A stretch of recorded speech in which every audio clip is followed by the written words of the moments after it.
Hey everyone, it's Kenton. I just wanted to say, I know this is a longer video, but this is really important information talking about a subject we're hearing a lot right now, which is called forbearance.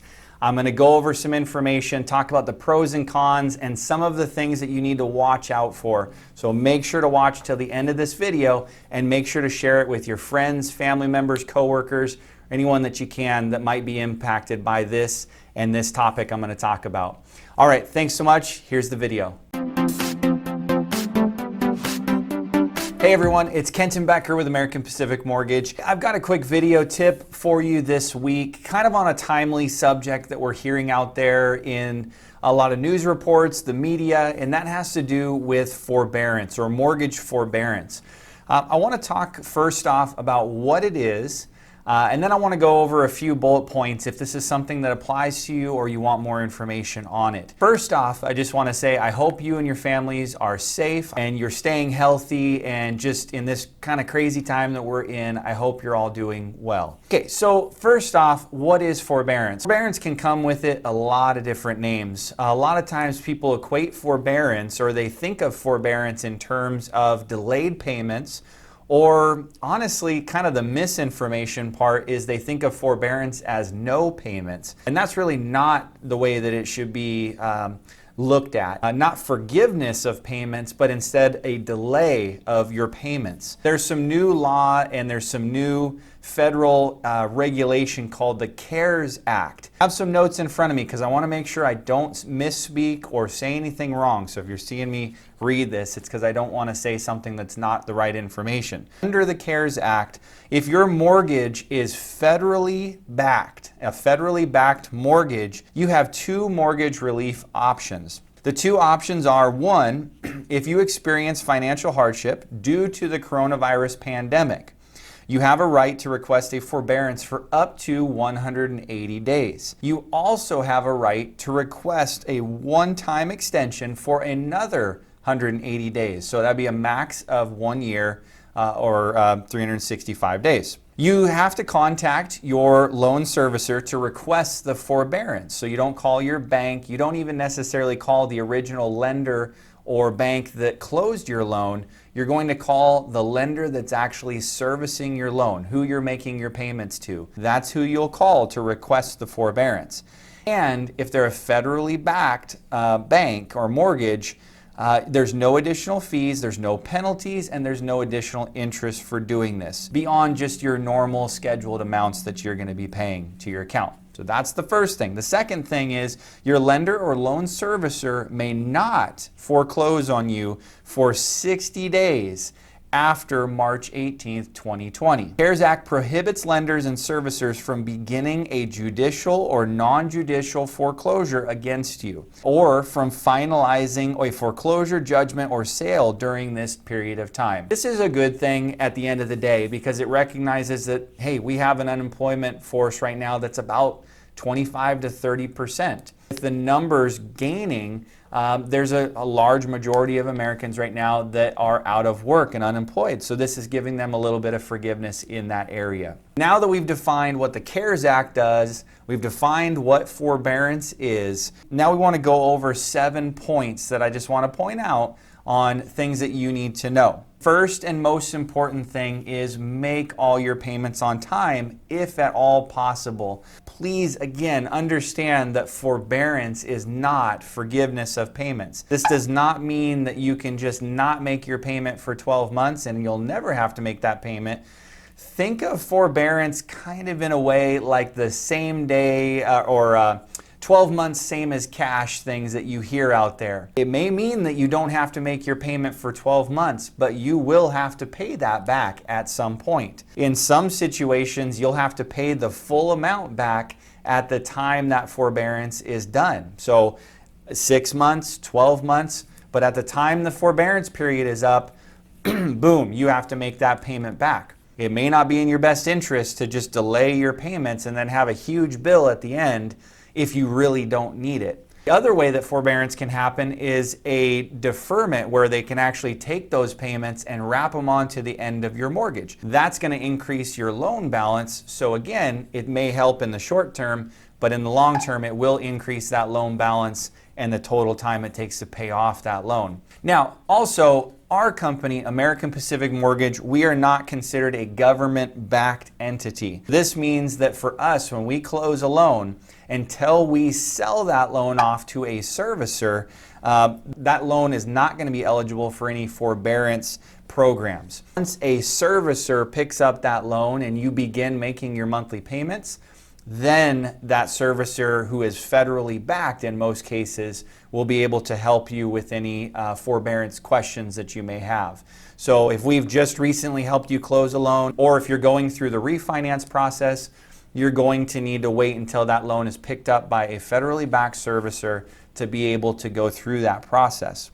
The third thing I want to point out is you must call the mortgage company that you're paying your mortgage to every month to be approved for the forbearance, deferment, or loan modification. Again, calling your loan officer if you want to get information and just get questions answered, but they really can't help you. And even the original lender that helped you close your loan cannot help you with the forbearance unless that is the company you're making your payments to. If you're making your payments to that bank, then definitely call them, their customer service number. They'll be able to discuss those options with you. The fourth thing I want to point out is skipping payments without approval is going to lead to credit lates or even foreclosure on your home. Just because you hear in the media or you hear out there that the government is or banks are allowing clients to skip payments, lots of misinformation out there, or not make payments, or there's a forgiveness of payments, does not mean that you can just say, well, I don't need to make my house payment. If you do that, you will have 30, 60, 90-day lates and possibly foreclosure. Do not just stop making your monthly payment. That will hurt you. You need to call your servicer, who you're making your payments to, and discuss forbearance options with them. The fifth thing is every mortgage servicer and the company you make which is the company you make your payment to, will handle mortgage relief programs differently. Some companies are going to call it a deferment. Some companies are going to call it a loan modification. Some companies are going to just call it forbearance and you pay the full amount back at the end of the 6 or 12 months. Some companies are going to say they don't offer anything at all. Companies are going to tack it on to the end. That's why it's so important to just contact your servicer and they will be able to discuss what options they are offering at that company. Number 6 is forbearance does not necessarily mean that the number of months relief you receive are tacked on to the end of the loan. Remember that some companies, and I keep going over this because there's a lot of misinformation out there, some companies will take these 6 or 12 months of payments, throw it on to the end of the loan. Other companies are going to say at the end of 6 or 12 months, you got to pay it back in full. 6 months of monthly payments. If you're paying $2,000 a month on your monthly payment, at the end of 6 months, they're going to expect you to pay $12,000 back. That might be fine if you really need that support right now while you get your feet back on the ground. But if you're just looking for relief just because, hey, might as well take advantage of a thing that's available, that may not be a good thing, because at the end of 6 or 12 months, you might be looking at a $12,000 or $24,000 bill that needs to be paid back to the lender. You may or may not have that money at that time. So weigh out the pros and cons on that, because that may actually get you into trouble. The last thing, point number 7, is ask questions. Know what you're getting into before you just sign the dotted line.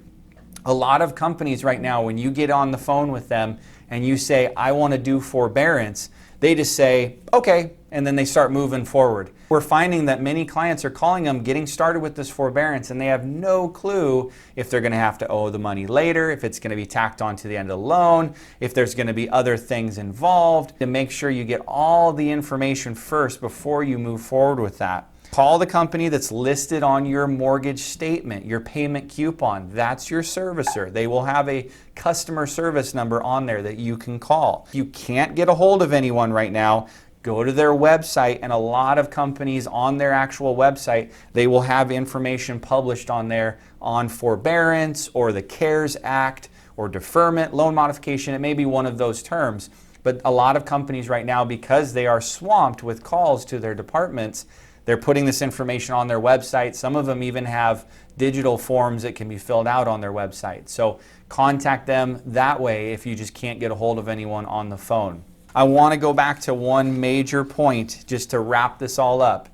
If you need forbearance, if you need relief right now and help in this time because maybe of a job loss or unemployment or reduction of hours, then use it. Use this information to help yourself through this time. If you don't need this, if your hours are unchanged, if you're still working, you're still employed, you're still receiving full income and employment and everything, I would maybe encourage you not to go down this road. Just because at the end of the day, if you're flooding the pipelines with this, it might hurt the person that really does need it right now. Keep that in mind. I just encourage you on that. Take it for what it's worth. If you have any questions on this, please comment below. All my contact information is on these videos. So call me, email me, send me a text, whatever you need. I am happy to help answer some questions and maybe point you in the right directions at least, okay? Thank you so much. Make sure to share this video out with friends and family, because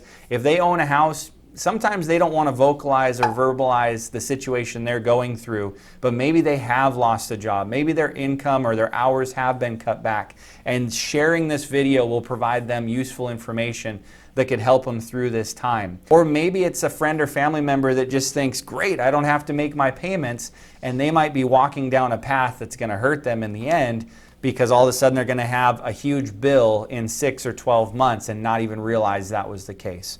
All right, sorry this was a longer one. This was, I think, timely information because we're hearing it a lot out there, but I just wanted to make sure to get this information out to you. Thank you for watching these videos. Maybe we'll have a more lighthearted conversation or video on next week. But thanks so much. Have a great week. Stay safe. We'll talk to you real soon.